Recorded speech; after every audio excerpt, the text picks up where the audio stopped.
প্রিয় দর্শক, আজকে আমরা এই বাড়িটিতে এসেছি সাইট ভিজিট করার জন্য, কাজগুলো ঠিকঠাক হচ্ছে কিনা এইটা দেখার জন্য। কারণ এখন হচ্ছে সেন্টারিং এর কাজ চলতেছে, যে কারণে সেন্টারিংটা চেক দেওয়া দরকার, যে কারণে আমরা আসলাম। তো চলুন একটু আমরা দেখি। সেন্টারিং চেক দেওয়ার আগে আজকে বাড়ি নির্মাণ বিষয়ক কিছু পরামর্শ দেব। কারণ একটা বাড়ি অবশ্যই ইকোনমিক্যাল হতে হবে।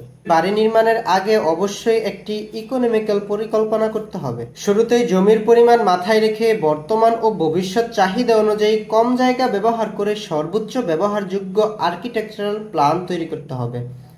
কারণ বিল্ডিং থেকে 1 স্কোয়ার ফুট অতিরিক্ত জায়গাও যদি আপনি বাদ দিতে পারেন, সেক্ষেত্রে আপনার এই জায়গার মালামাল, মিস্ত্রি খরচ, রঙের খরচ সবকিছু মিলে অনেক টাকা সাশ্রয় হবে। দ্বিতীয়ত, আপনাকে ম্যাটেরিয়াল সিলেক্ট করতে হবে। কারণ ম্যাটেরিয়ালসের ওজন, গুণাগুণ, পরিমাণ, পরিবহন সুবিধা, মূল্য এসবের উপর বিল্ডিং এর স্ট্রাকচার, খরচ ও স্থায়িত্বতা নির্ভর করে। সুতরাং ইকোনমিক্যাল ম্যাটেরিয়াল সিলেক্ট করতে হবে। সেটা হলো ব্লক হতে পারে, ইট হতে পারে, সিরামিক ইট হতে পারে, সিএলসি ব্লক হতে পারে, এএসসি ব্লক হতে পারে। আপনার জন্য আপনার পরিকল্পনা অনুযায়ী যেটা সাস্টেইনেবল এবং ইকোনমিক্যাল সেটাই সিলেক্ট করতে হবে। তারপর আসি স্ট্রাকচারে। স্ট্রাকচারাল ডিজাইনের উপরই বিল্ডিং এর স্থায়িত্বতা ও নিরাপত্তা নির্ভর করে। একটা বিল্ডিংকে ইকোনমিক্যাল করতে হলে অবশ্যই সঠিক স্ট্রাকচারাল ডিজাইন প্রয়োজন। তাছাড়া বিল্ডিং এর ফুটিং, কলাম, বিম, রড এগুলো যদি অতিরিক্ত দেওয়া হয়, সেক্ষেত্রে হচ্ছে বিল্ডিং এর খরচ অনেকাংশে বেড়ে যায়। সুতরাং বিল্ডিং এর একটি ইকোনমিক্যাল স্ট্রাকচারাল ডিজাইন প্রয়োজন। তো কিভাবে একটা বিল্ডিংকে ইকোনমিক্যাল করে নির্মাণ করা যায় সেই বিষয়ে আমরা পরবর্তীতে ভিডিও নিয়ে আসব। তো আজকে আমরা মূল ভিডিওতে চলে যাই।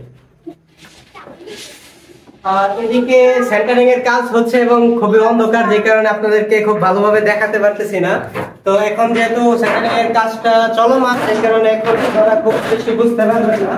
তারপর আপনাদেরকে দেখানোর চেষ্টা করি। এই যে এইটা হচ্ছে একটা রুম, মোটামুটি বেশ বড় সড়ো, দেখা গেছে 15 ফিট বাই 13 ফিট একটা রুম।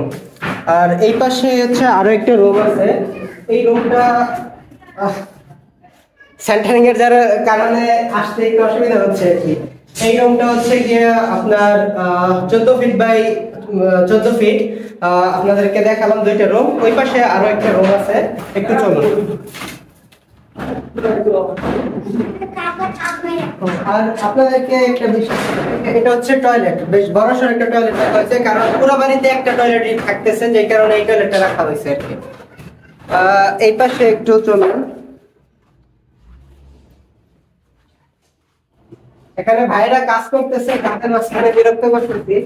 এই যে এটা হচ্ছে কিচেন। কিচেনটা দেখুন, এখানে এই যে এটা কিন্তু চুলার জন্য, গ্যাসের চুলার জন্য জায়গা রাখা হয়েছে। আর এটা হচ্ছে বেসিং এর জন্য জায়গা। তারপর এখানে সানশিল রাখা হয়েছে। মোটামুটি বেশ সুন্দরভাবে কিন্তু গুছানো হয়েছে এই কিচেনটা। এটা হচ্ছে আরো একটা রুম, এখানে ভাইরা কাজ করতেছে। ভাইদেরকে বিরক্ত করতেছি। ভাইয়ের নাম যেন কি? ভাই, কাজ করে আপনার কেমন মনে হচ্ছে? যে ব্লগ দিয়ে আসলে কাজ কি আগাচ্ছে নাকি?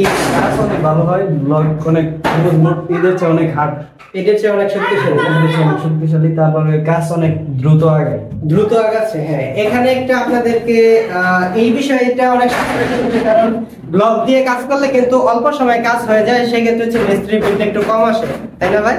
তো ভাইদের বিলটা একটু কম আসে, কিন্তু আপনাদের কাজটা কিন্তু খুব দ্রুত হয়ে যায়। সেক্ষেত্রে যারা অল্প সময়ে দেখা গেছে আপনারা প্রবাসে থাকেন, বাড়িতে আসেন, তো আপনারা দেখা গেছে 1 মাস, 2 মাস, 3 মাসের ছুটি নিয়ে আসেন, সেক্ষেত্রে আপনারা চান যে বাড়িটা কমপ্লিট করে যাবেন।